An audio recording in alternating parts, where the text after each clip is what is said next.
Noticentro 1, CMI. Buenas noches, bienvenidos a las noticias. Los siguientes son los tres hechos más importantes de hoy en Colombia. Los liberales se apartan de la reforma a la salud. Por medio de una carta, el expresidente César Gaviria, jefe único de ese partido, señaló que el gobierno no acató las líneas rojas de esta colectividad, como fortalecer el aseguramiento sin destruir o limitar la participación del sector privado. Los liberales ya tienen un proyecto alternativo de reforma a la salud y analizan cuándo lo radicarán. Por su parte, los partidos conservador y de la U esperarán a ver si el gobierno incluye los cambios propuestos por ellos en la ponencia. Vamos a ampliar esta noticia en nuestra emisión nacional a las 9 de la noche. El fiscal general Francisco Barbosa dijo que el gobierno del presidente Gustavo Petro busca legalizar toda la cadena de narcotráfico. En un foro en República Dominicana ante fiscales de América Latina, el jefe del ente acusador además culpó al gobierno de tergiversar la lucha contra los narcotraficantes. Ampliación de esta noticia en nuestra emisión nacional a las 9 de la noche. Estados Unidos anunció un aumento en el precio de las visas. El Departamento de Estado confirmó que a partir del 30 de mayo el precio de los visados de turismo, negocios, estudio, trabajo temporal e inversión aumentará.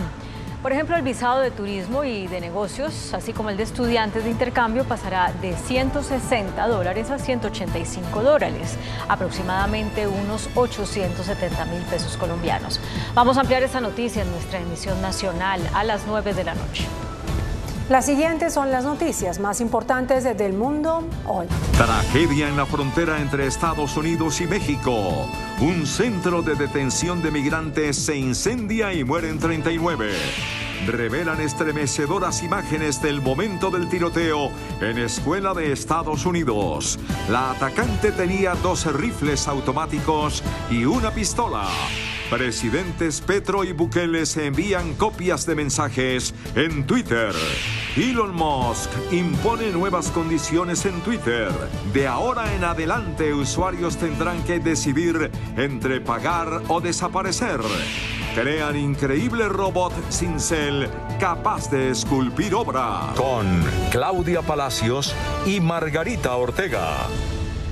Al menos 39 personas muertas deja un incendio en un centro de migración en México. Un incendio en las instalaciones del Instituto Nacional de Migración en Ciudad Juárez, al noreste de México, dejó a casi una cuarentena de personas sin vida. Las víctimas son migrantes que estaban detenidos en las instalaciones del Centro Federal. Habían sido arrestados ayer en la ciudad fronteriza con Estados Unidos y estaban aparentemente dentro de cuartos con candados. La Fiscalía General de ese país reportó que los identificados son 28 guatemaltecos, 13 hondureños, 12 venezolanos, 12 salvadoreños, un colombiano y un ecuatoriano, sin diferenciar entre los muertos y los lesionados.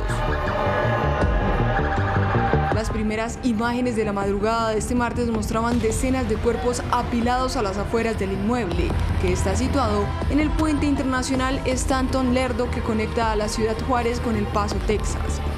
Si bien la causa del incendio no ha sido revelada, el presidente Andrés Manuel López Obrador aseguró que comenzó tras una protesta de migrantes e insinuó que fue su culpa.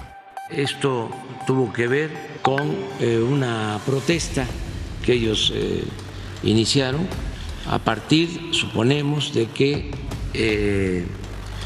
se enteraron de que iban a ser deportados, movilizados, y como protesta en la puerta del albergue pusieron colchonetas del albergue y les prendieron fuego.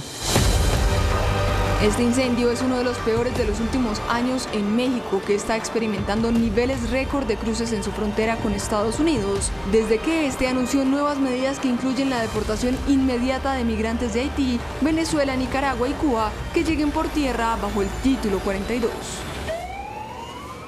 En Estados Unidos, la policía de Nashville, en Tennessee, reveló las imágenes del momento en el que la autora de la más reciente masacre en una escuela irrumpe en el lugar, comete el crimen, y también cómo el cuerpo de policía se enfrenta a tiros con la joven, quien es una exalumna del colegio. Las autoridades de Nashville, Tennessee, identificaron a Audrey Hale, de 28 años, como la persona sospechosa de perpetrar un tiroteo en la escuela primaria Covenant, que dejó a 6 personas muertas, entre ellas 3 niños de 9 años. Hale, quien obtuvo legalmente 2 de las 3 armas que llevaba, murió durante un intercambio de disparos. La policía difundió imágenes de cámara de seguridad que muestran la llegada de la autora del tiroteo a la institución cristiana privada que imparte clases desde preescolar hasta sexto de primaria y tiene unos 200 estudiantes. El video comienza con una cámara exterior que muestra a Hale conduciendo su vehículo en el estacionamiento. Aparca justo fuera del alcance de las cámaras y se acerca al edificio. Ingresa y se sitúa a la vista de la cámara apuntando con un rifle semiautomático. La joven había dibujado mapas detallados de la escuela, incluidos los puntos de entrada al edificio y la vigilancia. Probablemente estaba planeando un ataque más amplio según las autoridades, ya que en un manifiesto que dejó indica que iba a haber tiroteos en múltiples lugares y la escuela era uno de ellos. También en videos difundidos por la policía se ve a los agentes disparando contra la autora del tiroteo al intervenir tras recibir los llamados de emergencia por la masacre en la que murieron estas personas. Se investigan los antecedentes y las motivaciones de la exalumna para entrar al lugar y abrir fuego. Pues por su parte, el presidente de Estados Unidos, Joe Biden, dijo que su gobierno hace todo lo posible contra la violencia armada y suplicó al Congreso que prohíba el uso de armas de asalto. I never thought when I started my public life that guns would be the #1 killer of children in America. Guns, #1. It's sick. So I again call on Congress to pass the assault weapons ban. Pass it. It should not be a partisan issue.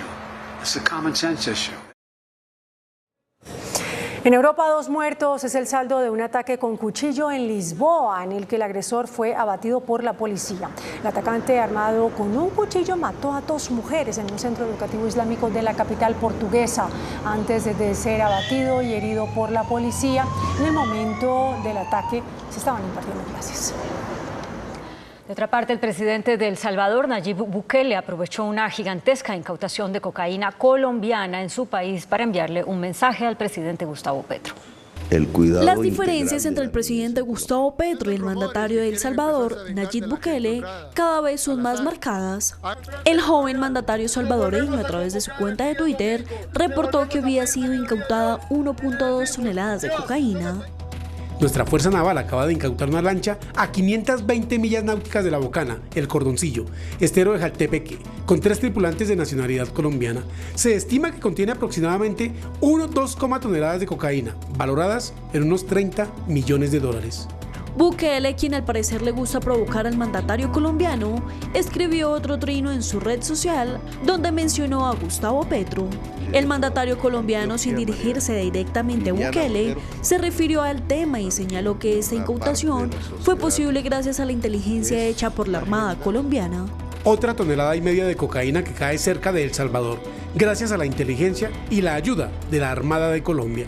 Esta no es la primera diferencia pública entre ambos mandatarios. Petro ha sido uno de los gobernantes latinoamericanos más críticos contra Bukele por la construcción de la megacárcel. La flota rusa del Pacífico disparó varios misiles contra un objetivo simulado en aguas próximas a la costa de Japón. Durante estas maniobras, Rusia utilizó el Moskit, un misil crucero supersónico capaz de volar a una velocidad 3 veces superior a la del sonido, con un alcance de hasta 250 kilómetros, mientras tiene capacidad para llevar una ojiva convencional en el mar. Y entre tanto, Ucrania anunció la llegada de los tanques enviados por Gran Bretaña para que haga frente a la invasión rusa. El ministro de Defensa ucraniano, Oleksii Reznikov, fue quien hizo el anuncio. Estos son los primeros tanques Challenger 2 de fabricación británica que el gobierno de Londres se había comprometido a entregar a Kiev. Una nueva jornada de protestas vivió Francia contra la reforma de las pensiones del presidente Emmanuel Macron. El gobierno rechazó abruptamente la petición de las organizaciones sindicales de poner en pausa la reforma mientras realizaba una mediación. Casi 2 semanas después de que el presidente francés Emmanuel Macron forzara la aprobación parlamentaria de la reforma de las pensiones, este martes se presentó una nueva jornada de huelgas y protestas en toda Francia. manifestaciones en París comenzaron hacia las 2 de la tarde en la Plaza de la República y recorrieron un pequeño trayecto hasta la de Nación, donde se produjeron enfrentamientos entre algunos manifestantes, muchos del grupo de Black Bloc, radicales del autodenominado Bloque Negro y la policía. Hasta el momento hay 55 detenidos. Además, decenas de trabajadores ferroviarios caminaron sobre las vías del tren en el centro de la capital para bloquear el tráfico de trenes. En la ciudad de Nantes, los protestantes incendiaron un banco y atacaron un tribunal administrativo local. Según el Ministerio del Interior, 740.000 franceses salieron a las calles de todo el país en esta nueva jornada de rechazo a la reforma pensional. Cabe recordar que en las últimas movilizaciones estuvieron marcadas por disturbios y choques entre manifestantes radicales y fuerzas de seguridad en las grandes ciudades. El jueves pasado hubo 457 detenidos y 441 policías heridos. En este contexto de creciente tensión, el gobierno y los sindicatos buscan cómo calmar los ánimos, pero firmes en sus posiciones, las organizaciones sindicales quieren la retirada o la suspensión de la reforma, pero por su lado Macron dice que no lo hará. Elon Musk anunció un nuevo cambio en Twitter que beneficia a suscriptores pagos. La última movida es para que la gente pague $84 al año por pertenecer a esa red social. Twitter promocionará solo los tweets de quienes paguen y los no suscriptores no podrán votar en las encuestas. La pestaña Para ti, la primera pantalla que ven los usuarios cuando abren la aplicación, pronto solo recomendará a las personas que pagan por el servicio Premium Twitter Blue. Robotor es un robot italiano que esculpe esculturas de mármol de más de 4 metros de altura. Ya está haciendo réplicas para museos. En los robots se está experimentando un rápido crecimiento y evolución. Filippo Tincolini y Giacomo Massari, en Carrara, Italia, crearon una inteligencia robótica presentado con el nombre de Robotor y básicamente es un cincel automatizado que funciona a través de un software de programación. El robot es capaz de reproducir las obras de arte más complejas en materia de escultura. Robotor puede soportar cargas pesadas ya que su hardware y construcción han sido diseñados para desafiar fragmentos de mármol voladores y demoler materiales extra resistentes. Robotor primero analiza la piedra o material sobre el que va a trabajar. Después de revisar las propiedades, las esquinas y la forma del material, el cincel del robot identificará los puntos alrededor del material donde puede detallar y comenzar la producción. Después de planificar el flujo de trabajo, el software empuja el cincel del robot para seleccionar los tipos de herramientas que utilizará durante las diferentes etapas del proceso, desde esculpir el material hasta pulirlo e incluso quitarle el polvo con chorros de agua. Hoy Entrevistas Canal 1 está dedicada al análisis a profundidad de la victoria muy temprano desde las 5:20 de la mañana de la Selección Colombia frente a la Selección de Japón, partido amistoso, doble fecha FIFA, veníamos de empatar frente a la Selección de Corea. Muchos hablan de las 6 fechas invicto que tiene ahora el equipo de Néstor Lorenzo, pero más allá de resultados en partidos amistosos, lo importante aquí es sacar conclusiones sobre a qué juega Colombia, quiénes están jugando en el esquema de Néstor Lorenzo y qué podemos esperar para las jornadas de eliminatorias al Mundial de 2026 que comenzarán en el mes de septiembre frente a las selecciones de Venezuela y Chile. ¿Quién mejor para acompañarnos en este análisis que el mundialista y además invitado de siempre, el señor Carlos Valdés? Carlos, muy buenas noches. ¿Madrugó a ver a Colombia? ¿Qué tal, hermano? Un saludo muy especial para todos. Sí, además porque ya la costumbre es madrugar, así que no se me hace tan difícil. Ah, bueno, muy bien. Antes de hablar de jugadores, de esquemas y de ver algunos videos, le quiero preguntar, Carlos, usted que ha tenido también experiencias en este sentido, viajar tanto, adaptarse tanto a los horarios, estamos hablando de casi 14 horas de diferencia, ¿eso permite en tan pocos días llegar a tener una adaptación a las condiciones climáticas, al frío? ¿Cómo vio a la selección en términos generales frente a Corea y Japón en el campo ya de la adaptación física? A mí me gustó, Claramente no es fácil, me parece que hay algunos factores externos, más allá de lo futbolístico, que siempre proponen un reto para cada uno de los jugadores, y hoy que uno hace el balance de todas estas situaciones y condiciones, claramente mirando los resultados y mirando el comportamiento del equipo, me parece que va por buen camino, sobre todo cuando pensamos en cómo venía esta selección, en lo que pasó en la última eliminatoria y en todas las dudas que se podía pensar que podían existir en cada una de las posiciones que ocupaban algunos jugadores, y que hoy, después de varios partidos y sobre todo de estos partidos en Asia que seguramente han sido los más complejos, puede uno concluir en que el profesor Lorenzo ha hecho un gran trabajo y que al menos nos da la tranquilidad de que estamos en buen camino. Bueno, recuperar el prestigio internacional que alguna vez tuvo el fútbol colombiano, esa fue la gran consigna que nos dijo Néstor Lorenzo en la primera rueda de prensa. Quiero comenzar el análisis, Carlos, proponiéndole algunas individualidades para que después pasemos a hablar de lo colectivo, ¿le parece? Sí, claro, cuando usted diga. Bueno, comencemos con John Lucumí, el hombre del Genk, porque llama la atención que jugó los dos partidos, primero haciendo parejas con su compañero de equipo, ni más ni menos, pero hoy haciendo pareja con Davinson Sánchez. ¿Cómo ve a John Lucumí? ¿Usted cree que finalmente estamos encontrando el relevo de lo que en algún momento fue ese líder como zaguero central por izquierda llamado Mario Alberto Yepes? Lo veo muy bien y creo que ha sido de los jugadores que más minutos ha tenido con el profesor Lorenzo.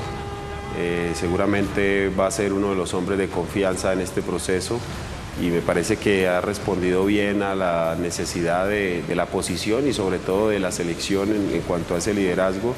Claramente hay muchas cosas por mejorar, por ejemplo, lo del gol de Japón el día de hoy, creo que tuvo que ser un poco más fuerte en esa marca, pero sin duda para eso son estos partidos, para mejorar.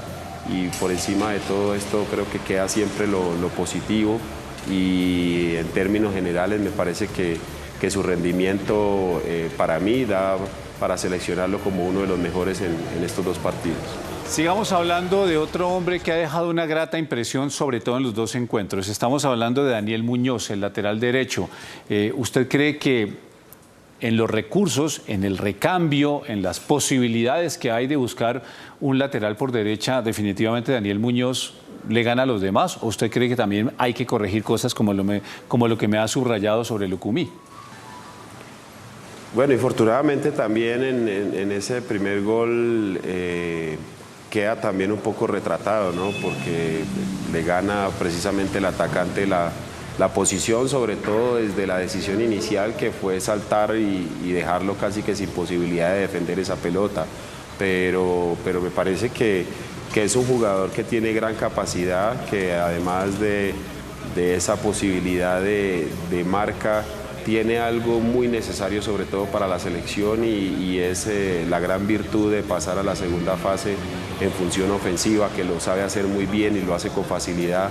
Es un jugador que le gusta hacer siempre el espacio para recibir la pelota, y tuvimos en Colombia muchos problemas para encontrar laterales que le permitieran al equipo salir jugando desde atrás, y creo que con Daniel lo va a poder encontrar. Creo que es otro de los jugadores que pasa el examen y que empieza a consolidarse ya como una gran posibilidad en esa posición.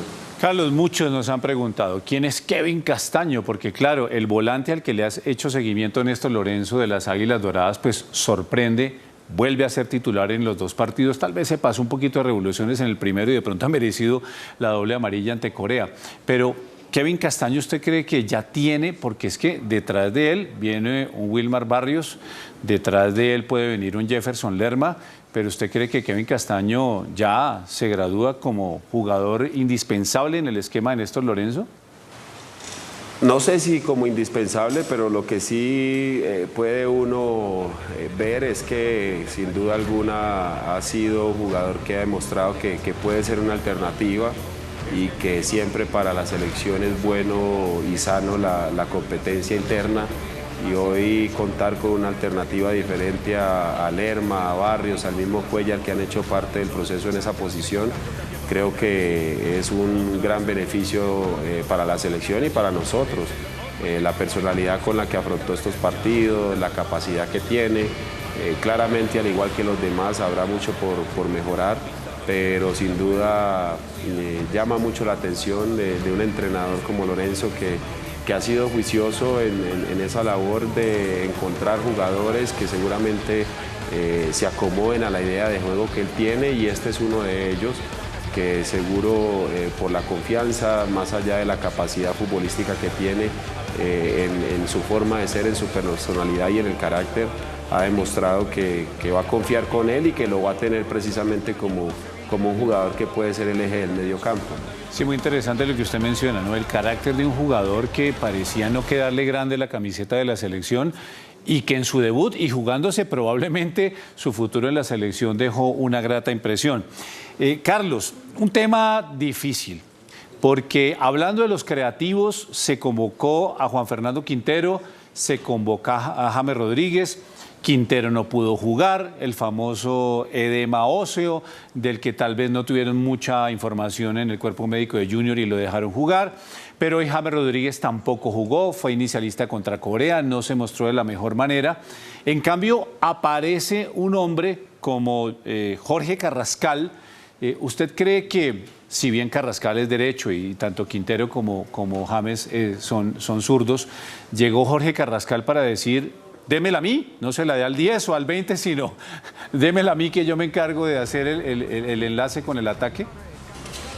Germán, yo creo que esa es una competencia difícil, sobre todo por lo que significa James y lo que ha hecho, y la forma también como se está recuperando para el fútbol y sobre todo para la selección. Y el mismo ejemplo lo podemos tomar con Juan Fernando Quintero, que cuando sus condiciones físicas lo han permitido ha demostrado una gran capacidad, pero no hay duda que lo de Carrascal hoy ha sido relevante. Me parece que está confirmando esa gran capacidad que le vimos en algún momento, y que hoy creo que, a diferencia de los demás jugadores que se han sumado o jugadores jóvenes que se están sumando a este proceso, yo sí creo que ahí podemos hablar de un jugador que ya es una realidad y que seguramente, si también las lesiones le permiten y la condición física le permite, de acá a lo que va a ser el inicio de la eliminatoria, estamos hablando de uno de los jugadores que debe ser titular en el equipo, y que ese rendimiento y esa capacidad, inteligencia futbolística va a precisamente permitir que el juego ofensivo de Colombia sea mucho más dinámico y fluido también. Carlos, no nos podemos olvidar de esa última eliminatoria en la que duramos 7 partidos sin marcar gol. Ensayamos muchos 9, Duván Zapata, Luis Fernando Muriel, Miguel Ángel Borja, el Tigre Radamel Falcao García, el propio Rafael Santos Borré. Y ahora aparece un joven, porque es juvenil, John Jader Durán, y muchos están diciendo: no, pues apareció el 9, ahora sí metemos gol con un 9. ¿Usted siente que John Jader Durán es el hombre que llega precisamente a tratar de provocar también ese revolcón y ese relevo generacional, y que se está entendiendo con jugadores, por ejemplo, de la talla de Carrascal o del propio John Arias, que también ha dejado una grata impresión en estos 2 partidos? Sí, Germán, precisamente yo creo que estos 3 hombres que acabas de mencionar hacen parte de lo que va a ser la renovación y el cambio generacional de nuestra selección. Me parece que Carrascal junto a John Jader Durán y el mismo Arias han hecho un gran trabajo en los partidos donde han tenido oportunidades. Específicamente en el caso de Durán ha demostrado su talento, su capacidad. Creo que es un jugador que va a crecer mucho, sobre todo a nivel personal, ahora que tiene la oportunidad de estar en la Premier, una liga tan exigente, y que seguro esa experiencia la va a poder sumar a la selección. La verdad, creo que hoy podemos estar tranquilos al saber que hay jugadores que, ante las necesidades que va a tener la selección en una eliminatoria que es tan larga y cambiante, hay jugadores con qué responder a ella, ¿no? Y volver a a ilusionarnos con asistir a un mundial, pero sobre todo con tener una selección que sea competitiva y que vuelva a recuperar el prestigio, como bien lo ha mencionado Lorenzo, cada vez que tiene la oportunidad, ¿no? Sí, tiene toda la razón, sobre todo volver a agradar con su fútbol, porque ahora recordemos que son 6 cupos y medio para el fútbol suramericano, contando esa posibilidad de ir al repechaje. Carlos, bien, hemos analizado algunas individualidades que nos llamaron la atención de estos 2 partidos. Después de la pausa lo invito para que analicemos un poco ya el esquema de juego de Colombia, porque le digo, nos preocupa mucho que aunque mantenemos un invicto, aunque son solamente partidos amistosos, casi siempre nos comienzan marcando gol. Que hay que mejorar en la defensa. En Entrevistas Canal 1 hoy estamos analizando la actuación de Colombia en este periplo por Asia, el empate frente a Corea, pero sobre todo también la victoria de hoy 2-1 frente a Japón. Y quién mejor que Carlos Valdés, el mundialista Carlos Valdés, quien siempre tiene esta generosidad de acompañarnos cada vez que la selección Colombia tiene alguna presentación. Carlos, sí, le ganamos hoy a Japón, muy bien, en Osaka. Pero es que al minuto 2 viene una sucesión de errores en defensa y nos castigan con un gol de cabeza. Carlos, ¿se vuelve reiterativo esto de comenzar perdiendo? Porque no solamente fue contra Japón, contra Corea. Recuerde que contra México íbamos también abajo 2-0 en ese amistoso que terminamos remontando.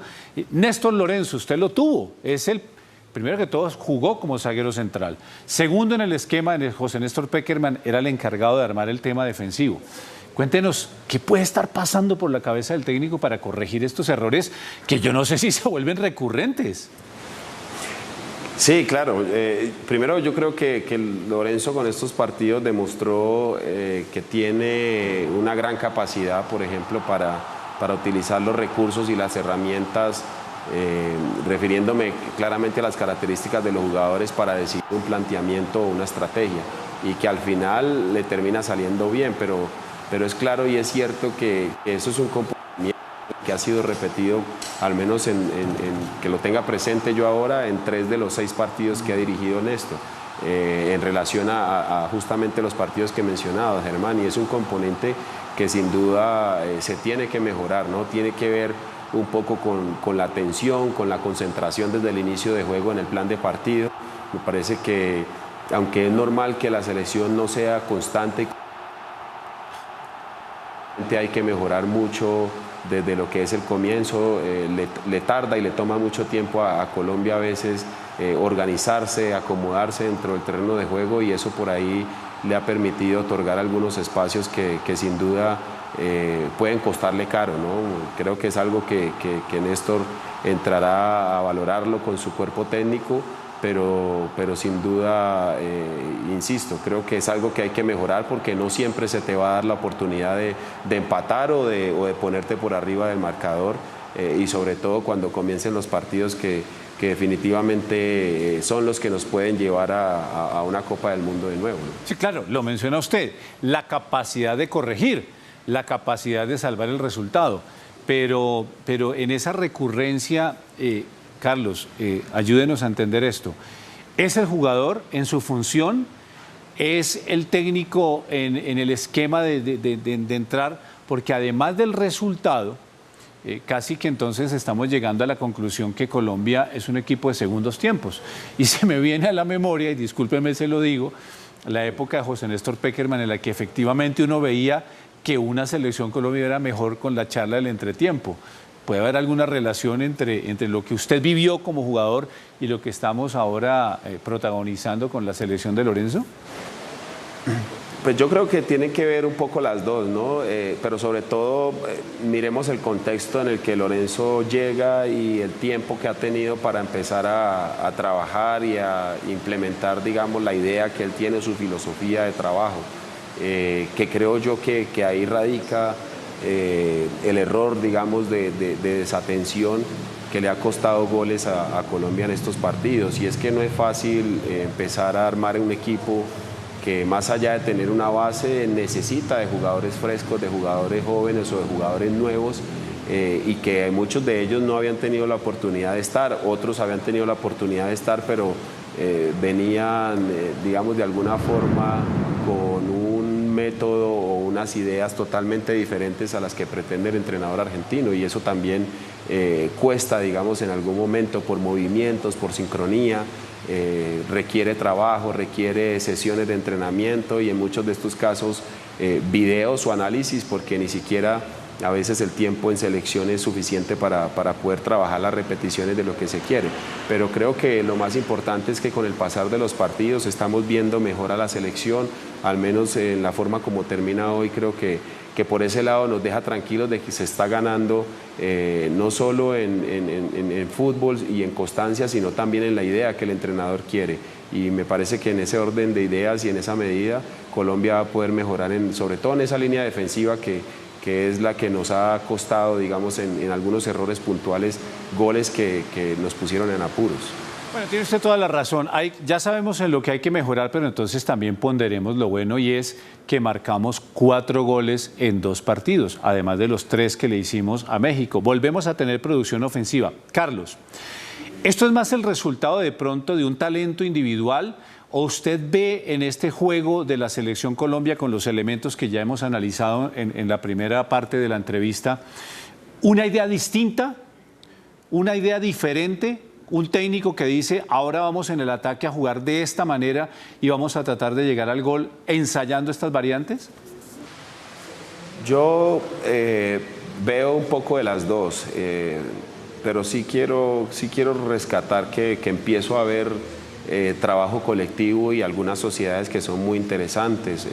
Por ejemplo, me gustó mucho lo de Arias, o me ha gustado mucho lo de Arias, cada vez que ha tenido la oportunidad de sumar minutos con la selección. Lo de Carrascal, como bien lo decíamos, que creo que se asocia muy bien y se sincroniza muy bien, sobre todo en la función ofensiva.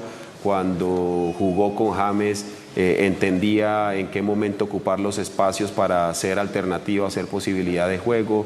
Lo mismo con Durán, que hoy suma minutos, que hace su primer gol, pero que además entienden muy bien cuál es ese rol, ¿no? Porque no termina siendo el hombre de posición como 9 de área, sino arrancando en otro espacio de la cancha para liberarse un poco de lo que son esas referencias. Entonces ahí hay algunos temas colectivos que sin duda hablan de equipo, hablan del trabajo colectivo y de la solidaridad que empieza a tener esta selección, como lo sabe hacer, por ejemplo, Lucho Díaz, como se lo vimos a Durán hoy, precisamente en esa segunda jugada, que de no ser por el árbitro que le da continuidad, creo que había generado para mí seguramente una jugada de penal que también no hubiera dado a Colombia la posibilidad de abrir ese marcador. Entonces creo que hay cosas interesantes que hablan de un proceso que va por buen camino.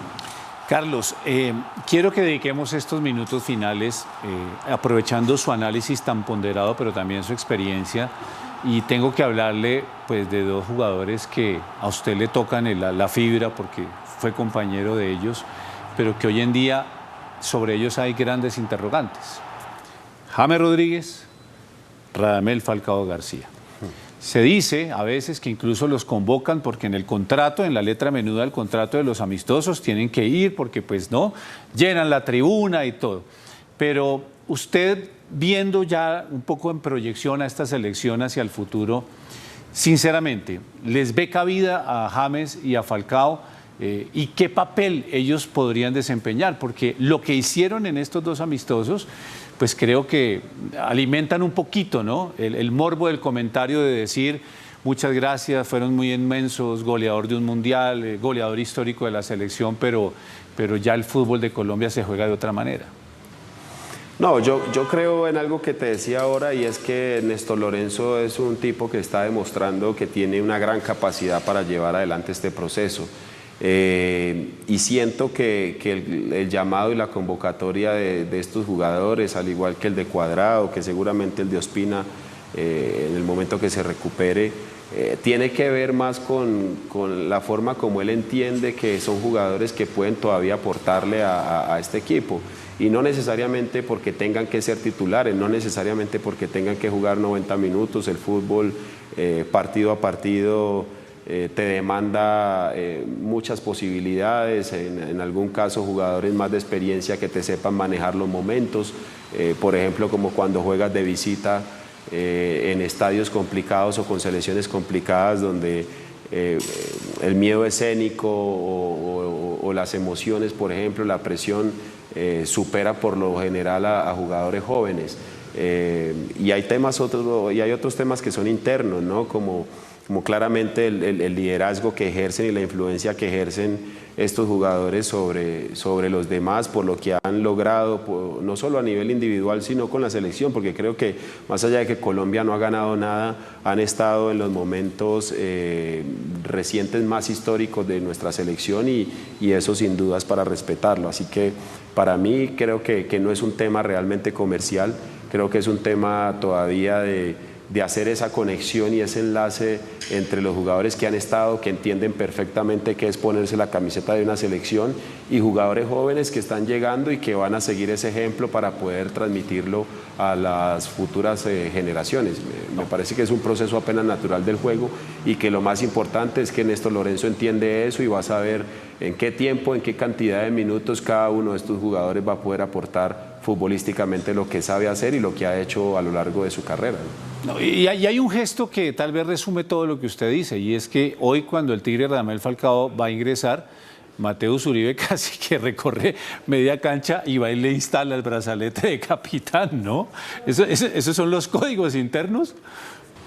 Sí, no, es que a veces sí, a veces hay cosas que de pronto se desconocen desde afuera porque para uno puede ser normal desde afuera que los 11 jugadores todos sean iguales, pero claro, para uno como jugador es precisamente estar al lado de alguien que ya pasó mucho del camino que uno comienza a recorrer apenas y que esa categoría, digamos, o jerarquía no la requiere y no la gana cualquiera a lo largo del tiempo. Y entonces, digamos que no es lo mismo uno mirar a su lado cuando sale a jugar, a enfrentar a selecciones, tener a Falcao, tener a un James Rodríguez, que tener a todos los jugadores jóvenes y no se sabe qué puede pasar, más allá de que tengan la capacidad. Sin duda es una admiración y sobre todo un respeto por la influencia que tienen estos jugadores y la capacidad que tienen sobre todo de manejar los momentos y las circunstancias, sobre todo de emociones que se presentan dentro del terreno del juego. Desde el jugador, ¿usted cree que ya enfrentar una eliminatoria en la que ya no son 4 sino 6 cupos y medio,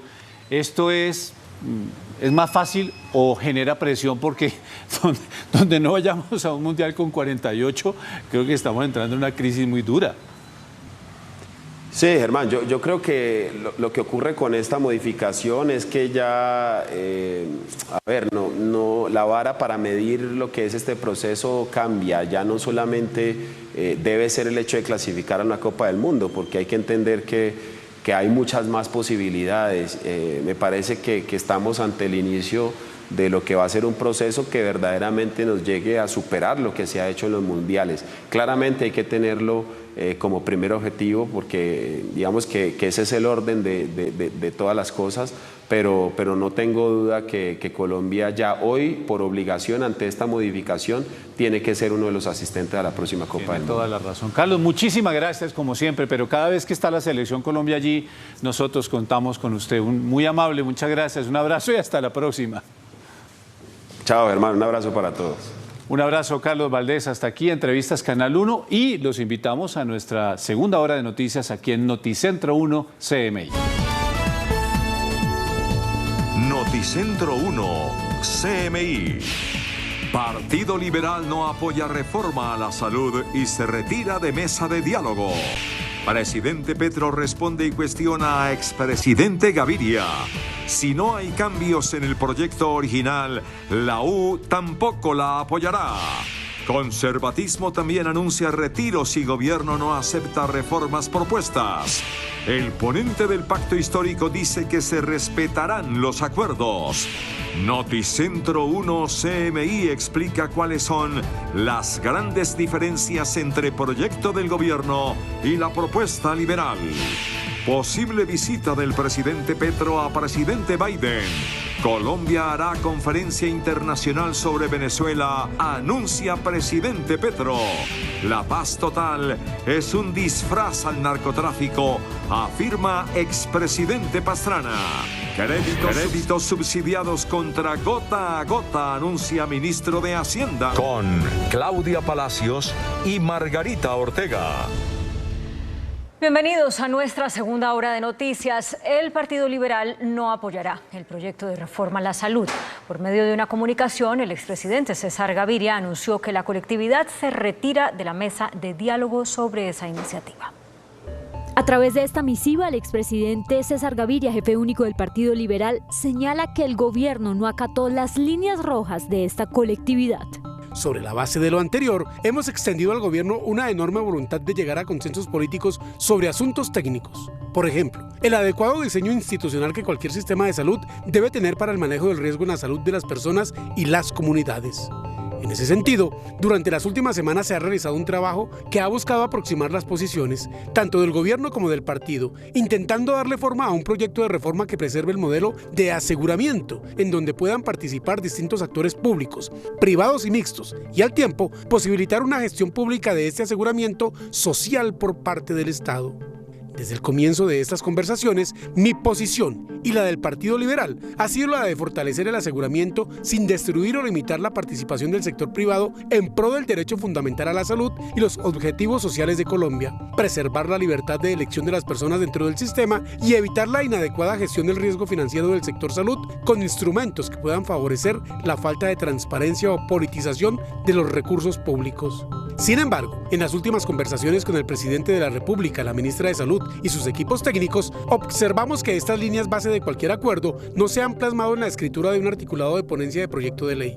Es por lo anterior que el Partido Liberal, convencido de que las mejores reformas sociales son aquellas que logren el consenso y la inclusión de argumentos sólidos y diversos, permitiendo así su amplia legitimidad en el debate democrático y su sostenibilidad en el tiempo, y en vista de que no hemos logrado conciliar las líneas que el partido defiende, buscando la plena garantía del derecho fundamental a la salud y un sistema de salud que corrija sus problemas y no genere otros nuevos, el Partido Liberal ha tomado la decisión de apartarse de la construcción del proyecto de ley de reforma a la salud liderado por el gobierno nacional. El Partido Liberal ya tiene un proyecto alternativo de reforma a la salud. Revisan si se debe radicar ahora o en julio. Una reforma a la salud estatutaria que mejore las condiciones, que llegue a los territorios, a las regiones. Y esta noche desde Villavicencio el presidente Gustavo Petro le respondió al expresidente César Gaviria. William Parra con toda la información. William, adelante. Compañeras, ¿qué tal? Muy buenas noches. Aquí en Villavicencio el presidente Gustavo Petro llamó nuevamente a sus seguidores a salir a las calles para defender las reformas sociales que adelanta su gobierno. Las reformas, dijo el presidente Petro, solo se logran con una sociedad movilizada y no manteniendo reuniones en la Casa de Nariño con los expresidentes. En este caso mencionó al expresidente liberal César Gaviria. Al poner en marcha la que podría ser la primera universidad pública en el actual gobierno, el presidente Petro llamó nuevamente a los colombianos a defender las reformas en las calles. No crean ustedes que los cambios van a llegar si Petro se sienta en una silla, en un salón frío y dorado del Palacio de Nariño a hablar con César Gaviria. Por ahí no van a llegar los cambios. Los cambios van a llegar si la sociedad se mueve. El presidente Petro se refirió a las marchas de los rapitenderos en Bogotá y acusó a sus patrones de obligarlos a salir a protestar contra la reforma laboral. Hoy veía a los de Rappi en la calle contra la reforma laboral del gobierno. Yo dije, miércoles, algo está pasando en Colombia que no es lo mejor. Porque si la reforma laboral está para que un trabajador pueda laborar sin que lo echen al otro día, y a los de Rappi lo pueden echar al otro día, pues la reforma laboral va en favor a los trabajadores de Rappi, no del patrón de Rappi, que es diferente. Y entonces, ¿por qué salen los trabajadores de Rappi en minoría, no la mayoría, a marchar contra la reforma laboral? Porque seguro el patrón les dijo, si no marchan, aquí voy a sacar una lista y mañana se me van. Petro fustigó que la plata de la educación se haya usado para salvar a los banqueros y se comprometió a construir por lo menos 100 nuevas sedes universitarias en todo el país. El presidente Petro irá mañana miércoles a Mesetas a visitar el espacio territorial de reincorporación y capacitación ETCR, donde cerca de 200 firmantes de paz con sus familias fueron amenazados por las disidencias de Iván Mordisco. El presidente buscará escuchar de las voces de los propios exguerrilleros cuáles son las amenazas y cuáles son las posibilidades para que no se desplacen de este lugar, el ETCR Mariana Páez. Es toda la información desde Villavicencio. Marcos Solórzano y William Parra en Noticentro 1 CMI. Buenas noches, William, gracias. Y por su parte, la presidenta del partido de la U, Dilian Francisca Toro, aseguró que si no hay cambios al proyecto original de reforma a la salud, el partido tampoco apoyará esa iniciativa. Para el partido de la U es imperante cumplir con el acuerdo pactado con el presidente Gustavo Petro desde hace unos días y anoche en una reunión en Casa de Nariño. Llegamos a unos acuerdos en donde no se destruye el aseguramiento y esperamos y quedamos con él de esperar para que esos acuerdos se plasmaran en el articulado, porque ya llevamos 2 veces que no se han plasmado en el articulado. Entonces esa es la prevención. Cuando ustedes preguntaban cuál es el 1%, pues hasta que no nos presenten el articulado nosotros no podemos decidir. La presidenta del partido de la U fue clara: si no se incluyen los cambios solicitados en la ponencia, el partido retira su apoyo a la reforma a la salud y considerarán un texto alternativo. Y el Partido Conservador se declaró a la espera del texto final de la reforma a la salud que deberá presentar en las próximas horas la ministra Carolina Corcho para definir su apoyo o no a la iniciativa. Aunque señala que el conservatismo es autónomo y respeta la decisión que está tomando el Partido Liberal frente a la reforma a la salud, el presidente del Directorio Nacional Conservador, Efraín Cepeda, advierte que su respaldo a esa propuesta depende de si la ministra Corcho incluyó o no las propuestas que hizo con el liberalismo y la U. Nosotros en el Partido Conservador vamos a esperar el texto. Si el texto no refleja los acuerdos de anoche, pues no estaremos tampoco, pero ese voto de confianza lo estamos dando. Esperemos el texto que seguramente nos presente mañana y si están contenidos los acuerdos, pues continuamos en el debate. El conservatismo como partido de gobierno cumplirá lo pactado con el presidente Gustavo Petro, recalcó el senador Efraín Cepeda. El ponente del pacto histórico de la reforma a la salud, Alfredo Mondragón, aseguró que respetarán los acuerdos con los partidos de la coalición. Una de las manzanas de la discordia en la reforma a la salud ha sido el aseguramiento. El representante Alfredo Mondragón, ponente del gobierno, explicó que se mantendrá tal y como se acordó con los partidos. El aseguramiento no es solamente financiero. En este caso, las EPS o gestoras no van a tener responsabilidad de aseguramiento financiero porque no van a manejar recursos, es decir, no van a decir cómo se debe gastar la plata, pero sí van a ser parte del sistema en el sentido de que van a ayudar a la atención en los CAT, van a ayudar a los procesos de remisión y organización de las redes integrales e integradas que tienen que ver con la atención de mediana y alta complejidad. El representante Mondragón señaló que sí se contempla un sistema mixto y que el articulado de esta reforma estará listo antes del viernes. El viceministro de Protección Social, Luis Alberto Martínez, criticó a las empresas promotoras de salud y defendió el proyecto de reforma a la salud. El viceministro Martínez inició la defensa del proyecto de reforma a la salud, advirtiendo que el actual sistema es discriminatorio. Nuestro sistema se ha dedicado a estigmatizar, si se quiere, a la población más pobre y vulnerable. Aseguró que en esa discriminación participan las EPS. Yo no recibo Zapolán porque está siniestrada, dicen algunas EPS ahora. Población que está enferma, que la EPS hoy no responde por ellos. También cuestionó a las EPS al referirse a la propuesta de territorialización del sistema. Seguimos con la misma dinámica de que la EPS es la que organiza las redes y la que dice dónde se contrata y la que pone las barreras de acceso, pues poco avanzamos en esa dirección. Y advirtió que hubo un malentendido sobre el periodo de transición y la duración de las EPS tal y como se conocen hoy. Pudieran seguir ahí por mucho tiempo, pero la pugnacidad entre los diferentes actores no ha permitido un diálogo eficaz. El presidente de la nueva EPS, José Fernando Cardona, se mostró partidario de hacer algunos ajustes al sistema de salud. El país está a pocos días de conocer el articulado final de la reforma a la salud. Para el presidente de la entidad promotora con más afiliados de la nación, Nueva EPS, es vital que estas empresas sigan funcionando.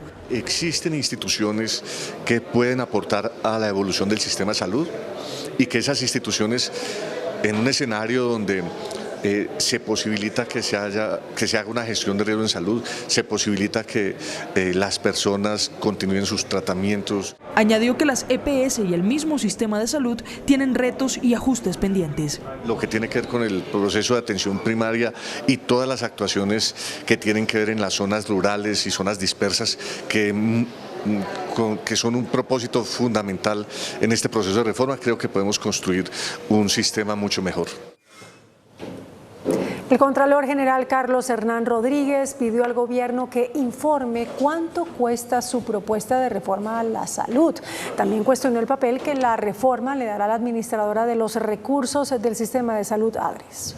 Se sirvan certificarnos el costo total de la reforma. El Contralor también expresó su preocupación por el rol de pagador único que el proyecto de reforma plantea para la ADRES, pues la misma Contraloría la encontró responsable de irregularidades cercanas a los 13.955 millones de pesos. Tenemos una preocupación y son las debilidades que hemos logrado evidenciar producto del proceso auditor. Según el Contralor, 5 cajas de compensación y 57 sujetos de control, entre los que figuran 23 EPS, administran hoy los 74.2 billones de pesos que el sistema de salud recibe anualmente. De aprobarse el proyecto del gobierno, el 95% de esos recursos los administraría la ADRES. Pero, ¿cuáles son las diferencias entre el proyecto de reforma a la salud del gobierno y la propuesta del liberalismo? El ex viceministro de Salud y asesor técnico del Partido Liberal, Germán Escobar, explica.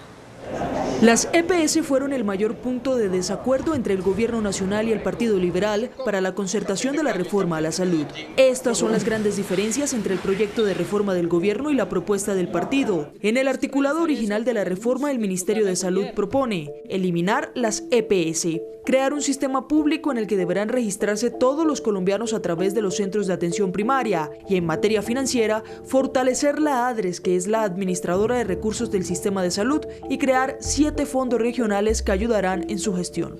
Separar esos dos riesgos, pues creo que es inconveniente, pero además el manejo financiero a través de unos fondos regionales o de estructuras regionales que de todas maneras no tienen toda la capacidad para articular ni dentro de la región ni tener la visual de las poblaciones enteras, puede resultar igualmente inconveniente. Hemos visto además que esas estructuras regionales eventualmente pudieran tener algún grado de participación de perfiles no idóneos a través de consejos, etcétera. Una reforma a la salud pues que no contemple esos también avances, pues es una reforma que de alguna manera queda un poco desbalanceada.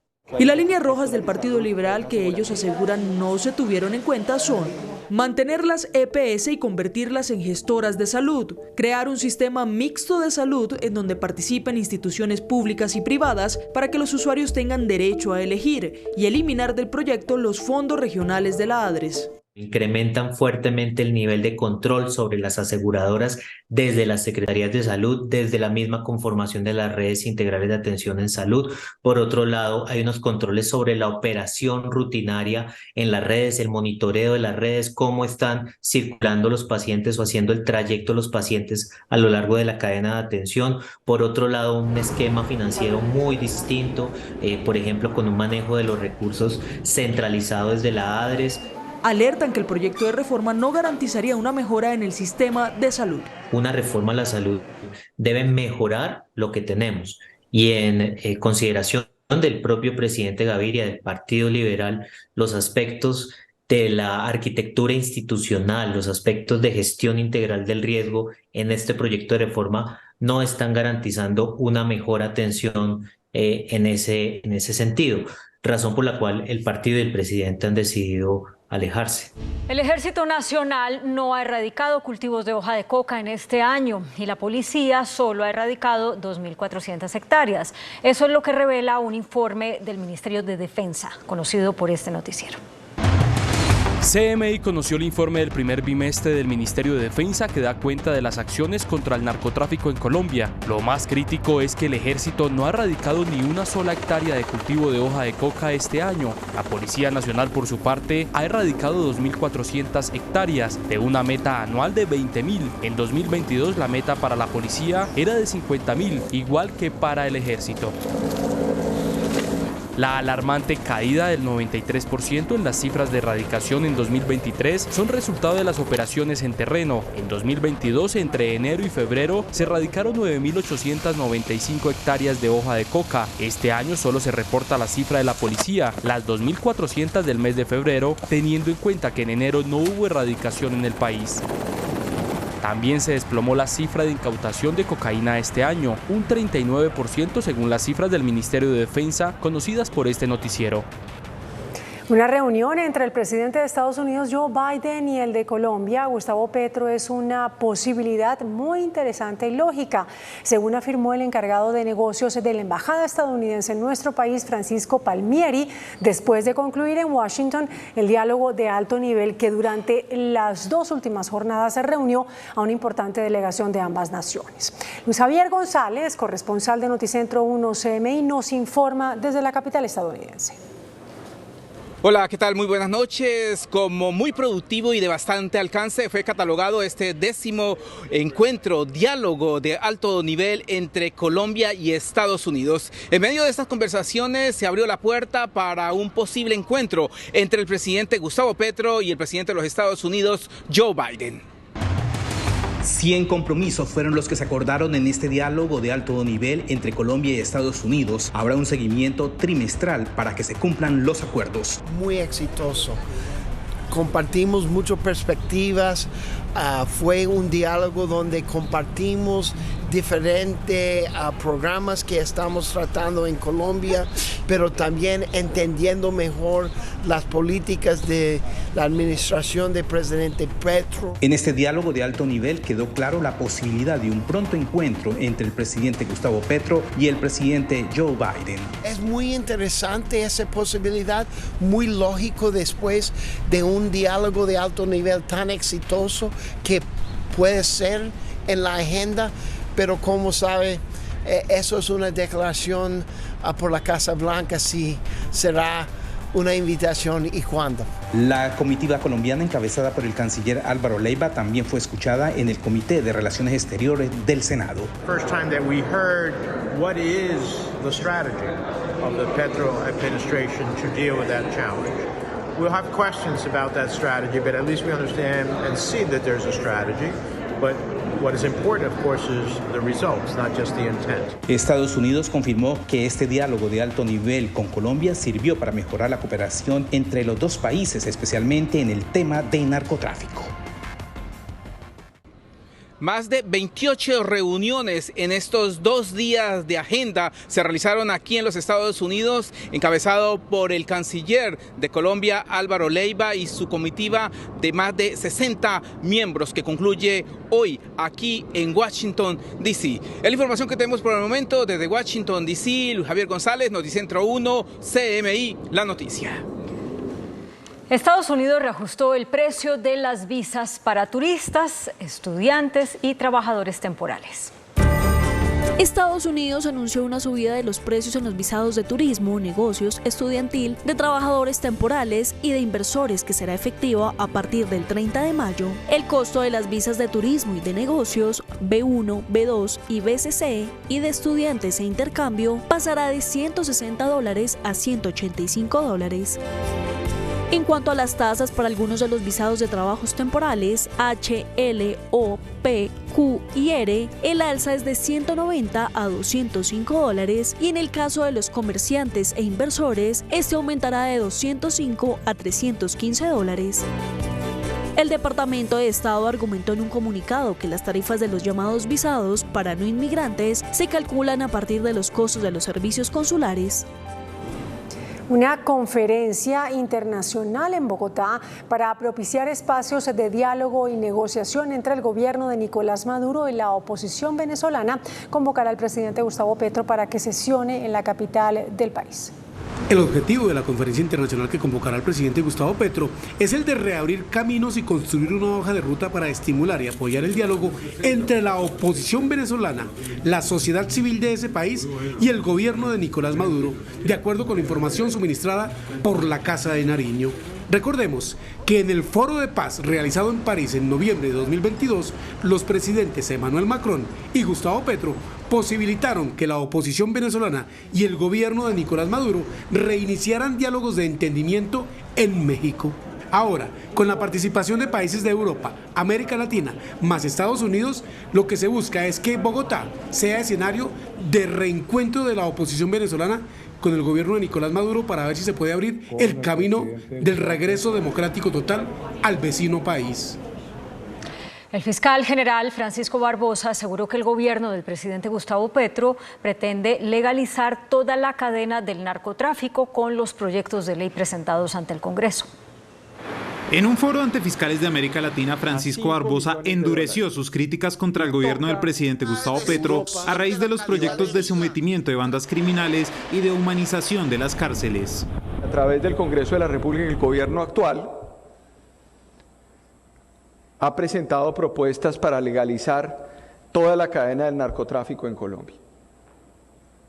Y yo me he opuesto y como fiscal general no permitiremos que pase porque no representa el pensamiento de Colombia. Precisamente sobre el narcotráfico, Barbosa entregó este panorama. Cuando la tonelada de cocaína sale de Colombia, tiene un valor de 5 millones de dólares. Al llegar a Europa ya vale 60 millones de euros. En Nueva York vale 60 millones de dólares y cuando es enviada a Australia alcanza los 180 millones de dólares. Por lo que Barbosa exige más medidas del gobierno. Estamos viviendo en otros países desafíos además que están tratando de tergiversar la lucha contra el narcotráfico de forma masiva con el nuevo gobierno que llegó.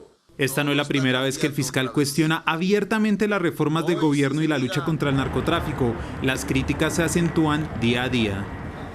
Desde Barranquilla, el expresidente Andrés Pastrana lanzó varias críticas al gobierno de Gustavo Petro. Aseguró que el mandatario busca legalizar el narcotráfico con el disfraz de la paz total.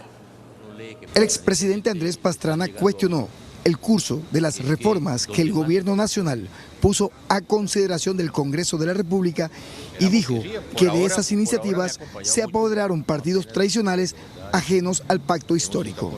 Las reformas son del Partido Conservador y del Partido Liberal y del Partido de la U, porque gracias a sus votos ellos van a poder obtener esas mayorías. Petro quiere imponernos una dictadura con 20 senadores. Sobre la situación de orden público en el país, el exmandatario aseguró que en nada se parece a lo que se vivió en su gobierno con las FARC en San Vicente del Caguán. Añadió que hoy se están confundiendo los actores políticos con los criminales. La paz total es el disfraz para legalizar el narcotráfico. Petro quiere legalizar la cocaína y quiere legalizar la coca. Nosotros no estamos de acuerdo con eso. Pastrana asistió en Barranquilla a una serie de reuniones con líderes políticos para acompañar la elaboración de listas por la nueva Fuerza Democrática para las elecciones de octubre próximo. El ministro de la Defensa, Iván Velázquez, anunció esta noche en el Senado que la fuerza pública tiene la orden de destruir hasta la última de las máquinas dedicadas a la minería ilegal del Clan del Golfo. En un debate de control político, las bancadas de oposición del Centro Democrático y Cambio Radical criticaron esta noche con dureza al gobierno del presidente Gustavo Petro y a la fuerza pública por la creciente inseguridad en campos y ciudades del país. La bancada de los comunes, a través del excomandante de las FARC, Carlos Antonio Lozada, en una actitud nunca antes vista, salió en defensa de la actuación de la fuerza pública y del gobierno para el control del orden público. El ministro Iván Velázquez anunció que la orden es destruir toda la maquinaria de la minería ilegal del Clan del Golfo. Pero somos verticales en esto. No vamos a transigir por mayor demostración de poder que haga una organización como el Clan del Golfo.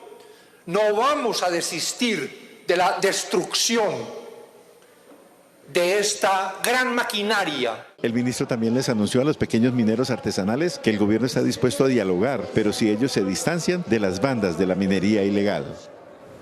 Los rapitenderos protestaron hoy contra la reforma laboral presentada por el gobierno Petro. Rechazan la vinculación laboral formal. Una mancha naranja se tomó este martes las calles de Bogotá. Cerca de 400 rapitenderos protestaron contra la reforma laboral. Nos quieren poner a ganar un sueldo mínimo, ¿verdad? Y no estamos de acuerdo con ganar sueldo mínimo. Trabajamos independientes, las horas que nos dé la gana. Los domiciliarios no quieren ser formalizados porque dicen perderán su independencia. Porque yo estudio y aquí manejo el tiempo, vengo 4 o 5 horas, trabajo un rato y en una empresa no me van a dar esa libertad. Aseguran que la contratación forzosa dejaría sin empleo a 140.000 personas. Porque eso no le sirve a Rappi. ¿Cómo Rappi va a darle salud a más de 150.000 personas? Un domiciliario se gana al día entre 60 y 70.000 pesos, es decir, al mes alrededor de 2 millones de pesos, por lo que una contratación formal por un mínimo no le sería conveniente.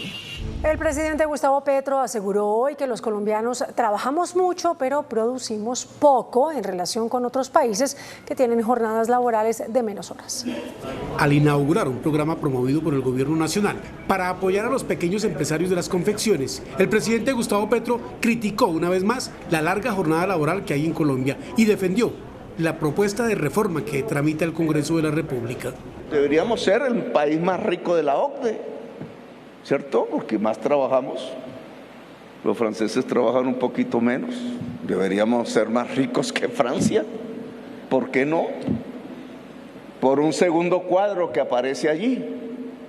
Se llama productividad. 1 hora de un francés, de una francesa, hace muchísimas más cosas que 1 hora de un colombiano o una colombiana. Dijo que no es cierto que entre más horas mayor productividad. Primero, jornadas menos largas. Segundo, más conocimiento en los trabajadores y en las trabajadoras. Y tercero, un gobierno que ayude a que ese conocimiento se vuelva productividad. El presidente insistió en que su reforma laboral lo que busca es dignificar el trabajo. Un moderno centro de capacitación empresarial dotado de maquinaria y tecnología de punta para pequeños proyectos productivos inauguró hoy el presidente Petro en Ciudad Bolívar, en Bogotá. El primer centro Sasca, palabra muisca que significa laboriosidad, fue inaugurado hoy por el presidente Gustavo Petro en la populosa localidad 19 de Bogotá, Ciudad Bolívar, donde vive cerca de 1 millón de habitantes. Este espacio es posible gracias a una alianza entre el Estado colombiano, representado en el Ministerio de Comercio, Impulsa, el SENA, con la sociedad salesiana.